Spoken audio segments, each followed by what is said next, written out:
السلام علیکم ناظرین، کرکٹ کی تازہ ترین اپڈیٹ حاصل کرنے کے لیے میرے چینل کو سبسکرائب کر لیں۔ 3 ممکنہ امیدوار جو شان مسعود کی جگہ ٹیسٹ کپتان بن سکتے ہیں۔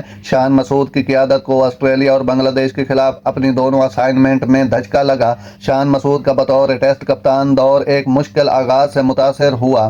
ان کی پہلی اسائنمنٹ دسمبر 2023 میں جنوری 2024 تک آسٹریلیا کے خلاف 3 میچوں کی ٹیسٹ سیریز میں قومی ٹیم کی قیادت کرنا تھی، جہاں پاکستان کو تینوں میچوں میں کلین سویپ شکست کا سامنا کرنا پڑا۔ اس کے بعد راولپنڈی میں بنگلہ دیش کے خلاف 2 میچوں کی ٹیسٹ سیریز کا آغاز ہوا، جہاں ٹیم میزبان ہونے کے باوجود 2-0 سے سیریز میں شکست سے دوچار ہوئی۔ اس مایوس کن نتائج کی وجہ سے کرکٹ ماہرین، لیجنڈ اور شائقین کی جانب سے شان مسعود کو ٹیسٹ کپتان کے عہدے سے ہٹانے کا مطالبہ کیا گیا۔ جیسے جیسے قیادت میں تبدیلی کا مطالبات زور پکڑتے جا رہے ہیں، یہاں 3 ممکنہ امیدوار ہیں جو مسعود کی جگہ پاکستان کے ٹیسٹ کپتان بن سکتے ہیں۔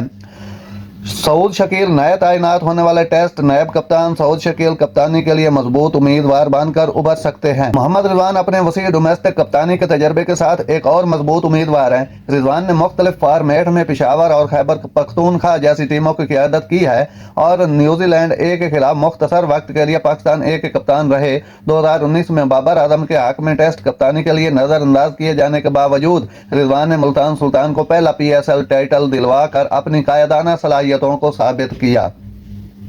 بابر اعظم بطور ٹیسٹ کپتان ایک ٹھوس ٹریک ریکارڈ کے ساتھ پاکستانی کرکٹ کی ایک نمایاں شخصیت ہیں۔ ان کی قیادت میں پاکستان نے 20 ٹیسٹ میچوں میں سے 10 فتوحات حاصل کی اور سری لنکا کے خلاف 2-0 کی جیت کے ساتھ ورلڈ ٹیسٹ چیمپئن شپ 2023-25 سائیکل کا آغاز کیا۔ تاہم بابر نے PCB کی درخواست پر 2023 میں تمام فارمیٹ میں کپتانی چھوڑ دی تھی۔ PCB کو بابر کو ان کے موجودہ فارم میں ممکنہ رکاوٹ کے خلاف بحال کرنے کے فوائد کا وزن کرنا ہوگا۔